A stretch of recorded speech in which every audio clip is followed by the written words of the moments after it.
Good evening, students. Welcome back again in your online English classes, and this is online English class for class 10 students. We were discussing chapter 4 from the diary of Anne Frank. Student हम लोगों ने बहुत कुछ इस chapter में पढ़ा था. Anne Frank ने स्टार्ट किया था अपने स्टोरी बताना, और उसने अपने फ्रेंड दैट मीन्स अपने डायरी को किटी नाम दिया था, और उस किटी को ही वो ये कर रही हैं डायरी में बस बता रही हैं.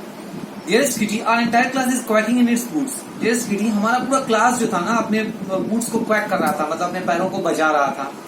रीजन भी था, हमारे आने वाले जो रिजल्ट थे, हमारे टीचर्स डिसाइड करने वाले थे कि कौन से बच्चे अगले क्लास में मूव करेंगे और कौन से बच्चे केप्ट बैक, दैट मीन्स इसी क्लास में रह जाएंगे.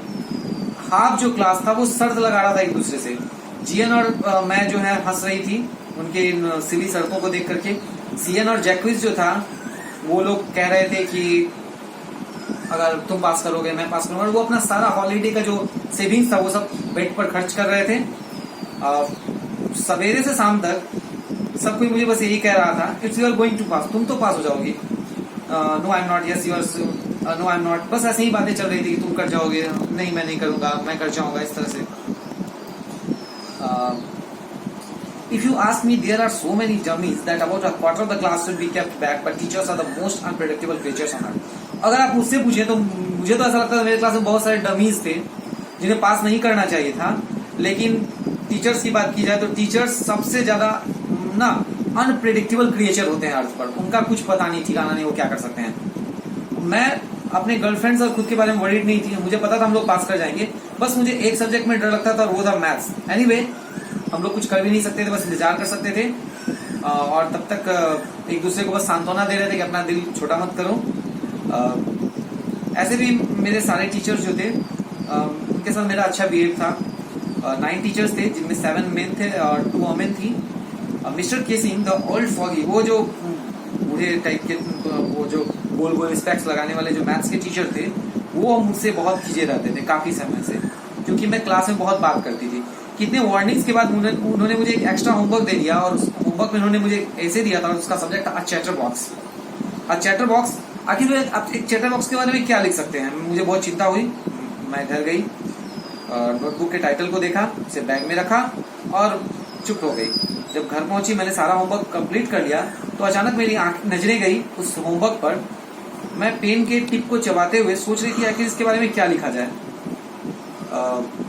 लेकिन अचानक मेरे दिमाग में एक ट्रिक आया और मैंने टॉकिंग के फायदों को लेते हुए एक नोट लिख दिया. मुझे लगा कि मुझे लिखना चाहिए, और मुझे आइडिया आया. मैंने 3 पेजेस लिखे उस टॉपिक मिस्टर चैटर बॉक्स पर. और जब मिस्टर केसिंग ने देखा तो उन्होंने उसे असाइन किया और काफी संतुष्ट हुए कि मेरा जो स्टेटमेंट था वो काफी सही था. मैंने आर्ग्यू दिया कि टॉकिंग जो होता है वो एक स्टूडेंट का लक्षण होता है, लेकिन हम सभी को अपनी टॉकिंग पर कंट्रोल करना चाहिए, जो कि मैं हालांकि वास्तविकता में कर नहीं सकी, क्योंकि मेरी माँ जो थी वो भी बात करती थी, तो शायद उनसे मुझे ये आदत हो गई थी. और इनहेरिटेड ट्रेड्स के बारे में जो लक्षण आपको मम्मी पापा से मिले उनको आप बदल नहीं सकते हैं. मिस्टर किसिंग जो है मेरे इस आर्ग्यूमेंट से काफी खुश हुए, बहुत हंसे, और मुझे उस सारा लेशन उस दिन वो उन्होंने बात करने की अनुमति दी. फिर उसके बाद जब मैंने बात किया तो उन्होंने मुझे एक दूसरा एशे दे दिया, और इस बार उन्होंने लिखा an incorrigible chatter box. That means कुछ ऐसा जिसको सुधारा नहीं जा सकता है, ऐसा chatter box. However during the third lesson हालांकि जो है मैंने उनको फिर से एक उस पर भी नोट्स लिख कर दे दिया, जिसे देखने के बाद उन्होंने फिर मुझे अगले 2-3 क्लास तक कोई वार्निंग नहीं दी. बट अगेन मेरे बातचीत को देखते हुए उन्होंने मुझे पनिशमेंट दिया, और इस टाइम उन्होंने ऐसे टाइटल किया और उसका नाम था quack quack quack said mister chatter box. पूरा क्लास हंस पड़ा, मुझे भी हंसना पड़ा, क्योंकि ये बिल्कुल इनजेन्युइनिटी थी, हाइक्स हो गया था. दैट मीन्स इतना ज्यादा मुझे ये लगा.